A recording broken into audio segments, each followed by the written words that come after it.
vestidos de beleza e de esplendor.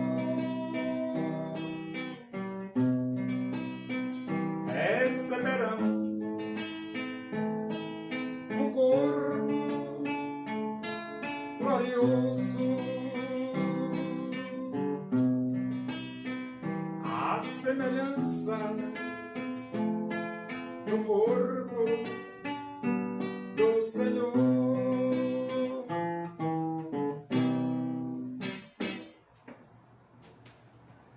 Vamos abrir a Bíblia, Epístola de Paulo aos Efésios, capítulo 6.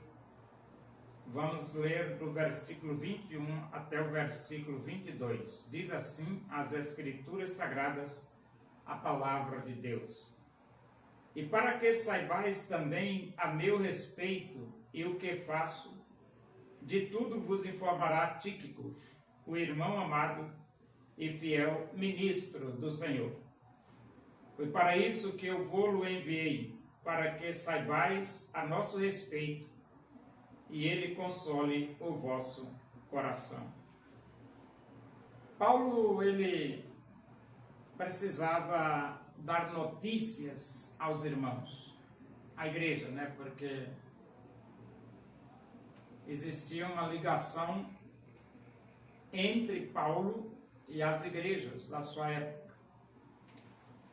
E Paulo, ele envia Tíquico, né? Tíquico é como um mensageiro que Paulo envia aos irmãos para dar informação com relação à sua pessoa, né? Paulo estava preso, né? E ele diz: e para que saibais também a meu respeito e o que faço, de tudo vos informará Tíquico, o irmão amado e fiel ministro. Então, Tíquico ia informar aos irmãos tudo o que Paulo fazia e tudo o que estava acontecendo com relação à sua vida. Quem era Tíquico? Era um irmão amado, e o Tíquico também era um ministro fiel ministro de Jesus, né? E então no 22 ele diz: foi para isso que eu vou-lo enviei. Então, Paulo enviou Tíquico, mas ele enviou com um propósito, com a meta, com um objetivo. E ele diz: para que saibais a nosso respeito e ele console o vosso coração. Então, ele mandou Tíquico para que os irmãos fossem informados com relação ao apóstolo Paulo, e Tíquico, né, que aqui o nome dele é Tíquico, confortasse o coração dos irmãos. É lógico, né? Como um obreiro fiel, como ministro fiel, naturalmente que a presença de Tíquico traria ajuda para os irmãos de Éfeso, não só ajuda, mas consolo, não só consolo, mas informação. E tudo isso deixava os irmãos mais contentes, mais agradecidos, porque eles precisavam saber notícia do apóstolo Paulo. E a igreja, ela não trabalha isolada, né? Ela trabalha com a cooperação do conjunto como um todo, né? E Paulo, ele era uma peça, uma parte muito importante no funcionamento da estrutura religiosa do cristianismo da época. Paulo era um pregador muito fluente e um pregador muito participante da obra de Deus naquela época. E naturalmente que as igrejas ficavam atentos com relação aos acontecimentos na vida do apóstolo Paulo. Não era uma época fácil, era uma época muito difícil para pregadores do Evangelho, porque a perseguição era muito grande naquela época, tanto por parte da estrutura governamental do Império Romano, como também por parte da estrutura religiosa que funcionava na época, que era o judaísmo. E Paulo estava preso, né? Por ser pregador do Evangelho. E, claro, que na sociedade moderna não é muito comum um pregador do Evangelho ser preso. Por que não?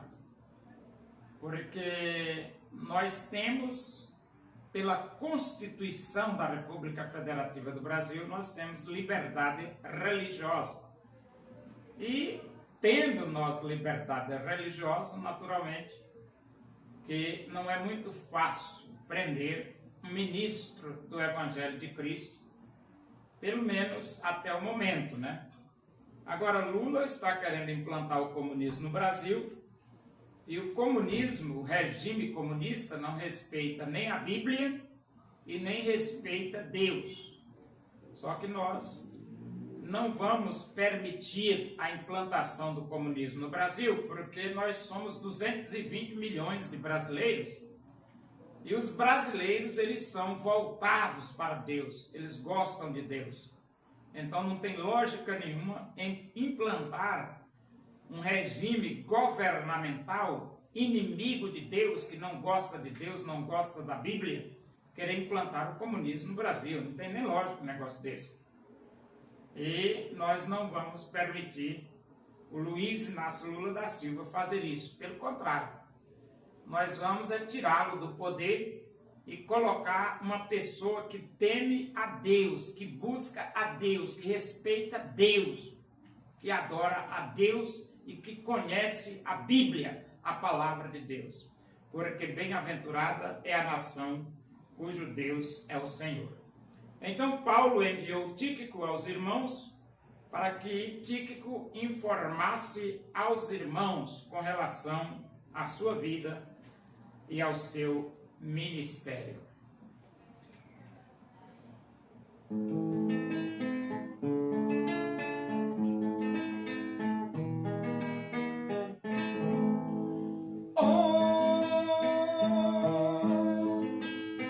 Onipotente é o Senhor e pode te ajudar nas angústias desta vida. Pode Deus te consolar nas angústias desta vida.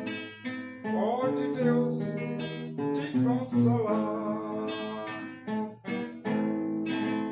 Espera, pois, pelo Senhor e fortalece teu coração. A esperança para o aflito, Deus tem tudo em suas mãos.